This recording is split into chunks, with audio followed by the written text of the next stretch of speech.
Ẹ kú dédé wòyí gbogbo ẹ̀yin olólùfẹ́ Olóyinka TNT, ẹ kú bójú ọjọ́ ṣe rí, ṣé dáadáa ni mo bá yín. Mo ti sọ fún yín wípé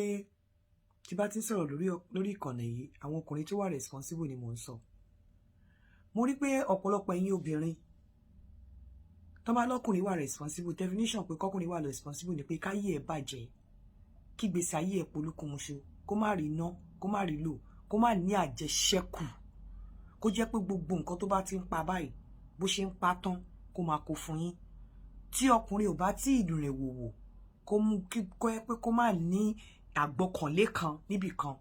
kó máa kó owó yẹn kó máa kó lé yín lọ́wọ́, lọ́dọ̀ tí yín kò wà responsible. Ọkùnrin lè wà responsible kó má tiẹ̀ rí owó lọ́wọ́ rárá débi tó máa filẹ̀. Ọkùnrin dẹ̀ lè lówó lọ́wọ́ kó máa kó fún yín kó má wà responsible. But definition ẹ̀yin Nigerian women, especially Yorùbá, tí ọkùnrin ò bá tí pa gbogbo owó kó kó lé yín lọ́wọ́ kó má ní ẹ̀jẹ̀ṣẹ́kù kò tí wà responsible. Ẹ jọ̀ọ́ nítorí Ọlọ́run, ìwọ tó bá máa gbé ẹjọ́ ọkùnrin wá sọ́dọ̀ mi pé kò ṣojúṣe ẹ̀, make sure wípé definition pé ọkùnrin ò ṣojúṣe ẹ̀ lọ́dọ̀ tèmi ó ní pé ọkùnrin tó useless tí ò ní nǹkan kan tó ń gbé ṣe rárá nínú ilé, tó jẹ́ pé kó sùn kó jí kó dẹ̀ jẹun, kó mú kí obìnrin mú owó ẹ̀ kó fi ṣoúnjẹ kọkùnrin yẹn dẹ̀ jẹ. Then tó bá gbé wá sọ́dọ̀ mi pé irú ọkùnrin yẹn kò ṣojúṣe ẹ̀, màá gbọ́, màá gbà, màá bẹ̀ dá sí i. Bẹ̀ ọkùnrin tó jẹ́ wípé níwọ̀nba tó ní, níwọ̀nba tí agbára ẹ̀ ká, ní okó tó ní ó fi ń dó ìwọ ìyàwó ẹ̀, kó wá máa sọ fún mi pé irú ọkùnrin yẹn ò ṣojúṣe ẹ̀ tó ń filẹ̀, o ò lè win lọ́dọ̀ èmi Yínká TNT o. Ẹ dúró, mò ń bọ̀.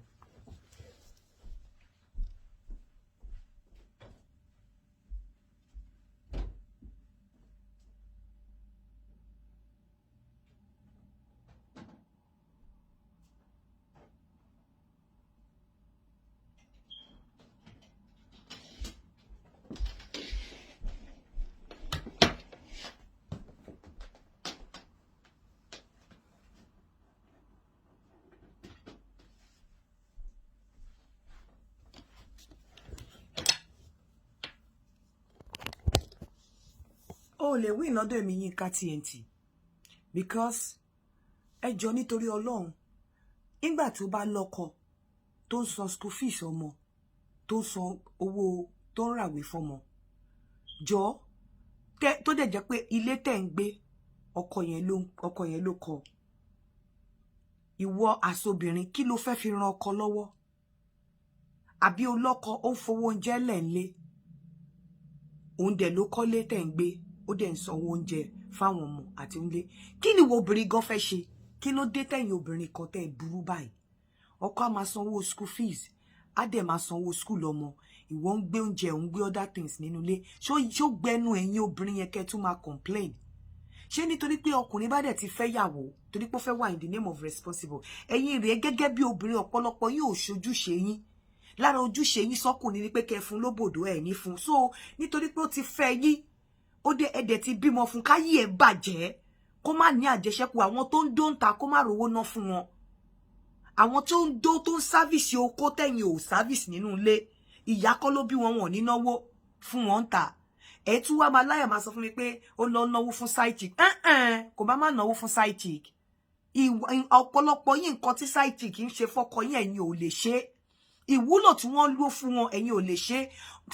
Ẹpọn ọkọ yín á dọ̀tí, side chick á fẹnu fa, side chick á gbóbò sílẹ̀ láàárọ̀ lọ́sàn lálẹ́. Ẹ̀yin máa kọ òbò fọ́kọ ni. Àwọn side chick yẹn gan ó yẹ kó máa gbádùn ju ọ̀pọ̀lọpọ̀ ẹ̀yin ìyàwó ilé lọ, torí nǹkan tí àwọn side chick yìí ń ṣe fún wọn ọ̀pọ̀lọpọ̀ yóò lè ṣe. Ẹ dẹ̀ máa complain. Nǹkan tí side chick ń ṣe fún ọkọ yín nínú ilé, ìrọ̀rùn àti ìfọ̀kànbalẹ̀ tó ń fún ọkọ yín, tí a lè fún ọkọ yín, ọ̀pọ̀lọpọ̀ ẹ̀yin ìyàwó ilé ẹ lè fún wọn. Ẹ dẹ̀ máa dúró nídúró pé wọ́n ṣe ń pa owó yẹn kí allowance tó ṣe máa tọ́jú àlè ń ta máa yọ, allowance àlè láti máa yọ nínú owó ọkọ yín, torí pé iṣẹ́ tí àlè ṣe fún ọkọ yín lè ṣe, ọ̀pọ̀lọpọ̀ yín ò lè ṣe.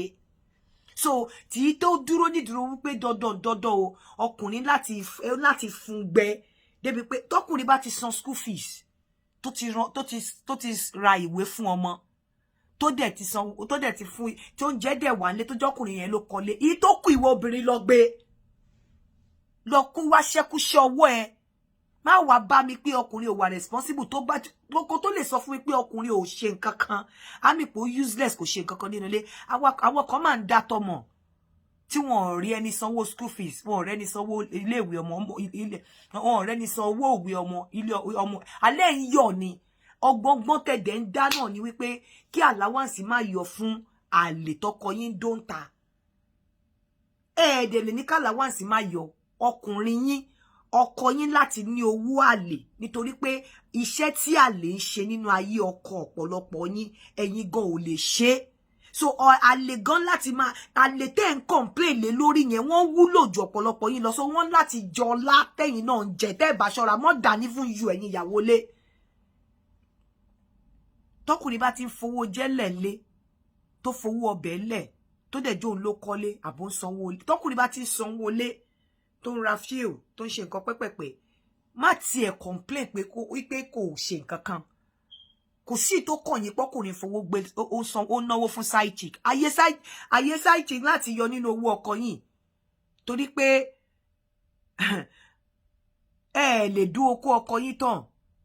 ẹ lè satisfy ọkọ yín ṣé àwọn side chick ṣé wọ́n ṣe ayé wá ni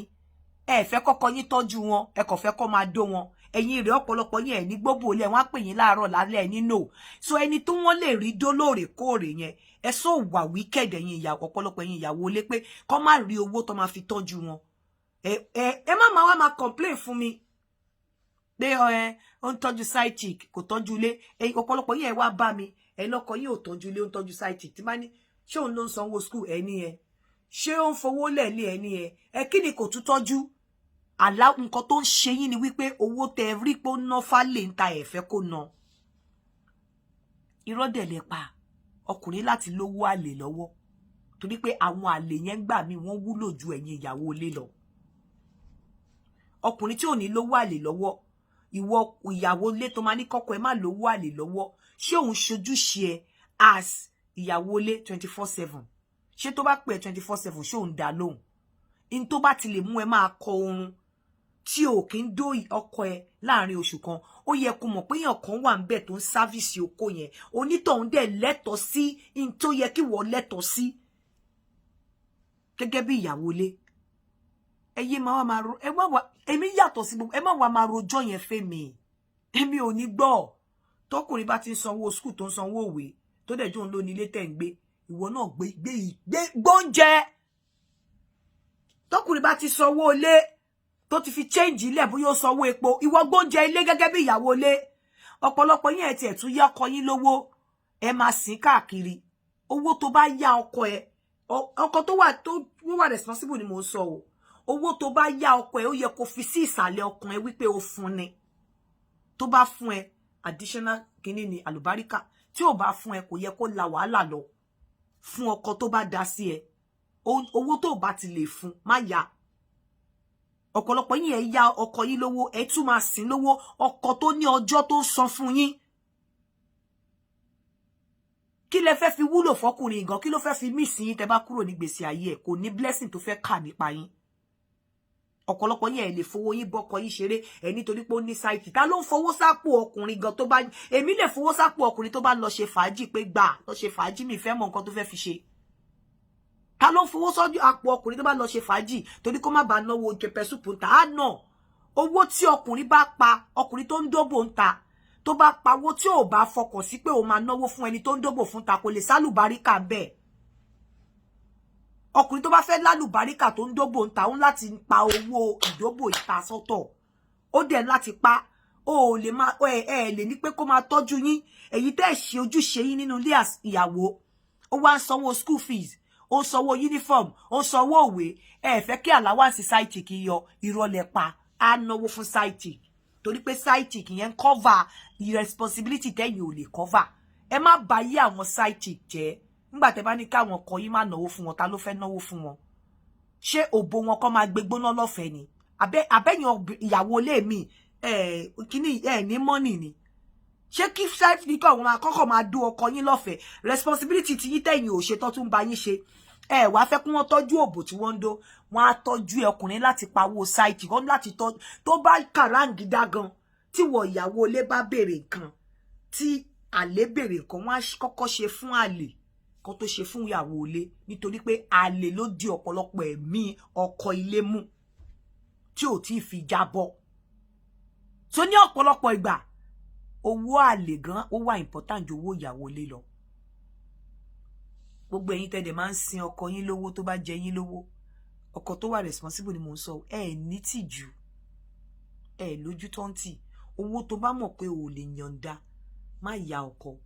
Tó bá ti ya ọkọ lówó fọkàn sí pé o fún, tó bá dá padà fẹ̀kọ̀ tẹ́lẹ̀ àwọn tó wà responsible máa ń dá padà, but tí ò bá ní má ní lára, má pínlẹ̀ mi. Tó bá dá padà fine, tí ò bá dá padà good. Ọ̀pọ̀lọpọ̀ yín ọkọ á ṣe party fún yín, ẹ jọ bímọ wá náwó ọmọ fún yín, ẹ máa pákún ẹni, ẹ tẹ̀ ní kọ́kọ́ mọ iye tẹ́ gbà ní ọmọ tẹ́ jọ bí. Mo ti sọ fún yín pé àwa obìnrin a ní agenda, gbogbo agenda wa láti kó jẹ lọ́dọ̀ ọkọ ni, lọ́dọ̀ ọkùnrin. Tí ò bá jẹ́ bí ọmọ tẹ́ jọ bí, ọkọ náà ló máa pẹran súná, ọkọ ló máa ṣèkómọ, wọ́n máa náwó báyìí, obìnrin míì máa pápọn ni. Tọkọ yẹn ò bá tó bá tiẹ̀ máa gbà ń bẹ̀ tí ò ní gbà mẹ́, tó bá tiẹ̀ fẹ́ fún bẹ̀, ètò ẹ̀ ní láti sọ pé owó tán fún ọmọ wa rèé. Ẹ ti believe originally pé ẹ̀yin lẹ lówó yẹn,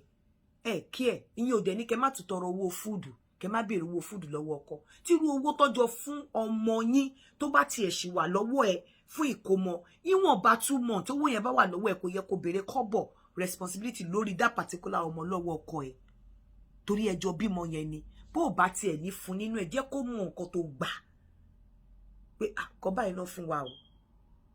jẹ́ kó mọ nǹkan tó gbà. Then owó yẹn wá wà lọ́wọ́ ẹ nìyẹn, ìwọ̀nba ni kò ní ọkọ lára nígbà tó sì ní owó tí wọ́n fún àwọn ọmọ tẹ́jọ bí lọ́wọ́. Ọkọ dẹ̀ ló máa pa súná, ló máa ṣèkómọ. Ẹ̀yin obìnrin yẹn lọ yíwà padà àti selfish jù. Ọkọ yín láti pa owó àlè tó ń dó síta mọ́ owó wọn láti ṣírò ẹ̀. So tọkọ bá ń pa 30,000 bó ṣe ń ṣírò owó school fees, tó ń ṣírò owó uniform tó máa rà, tó wó òwe, tó ń ṣírò owó tó máa fún ẹ, àlè láti wà nínú responsibility owó yẹn. So ìwọ ìyàwó lé kó lọ sẹ́ńpẹ́ lọ farabalẹ̀. Tó bá ti mọ̀ pé ọkọ ẹ̀ ò dó ẹ láàrin oṣù kan, òun gbóbò sàmọ̀ pé nìkan ló ń service ọkọ ẹ̀ náà láti service wọn, ó dẹ̀ máa affect wọn náà. Ire o, shabarikolo.com. Ó dàbọ̀.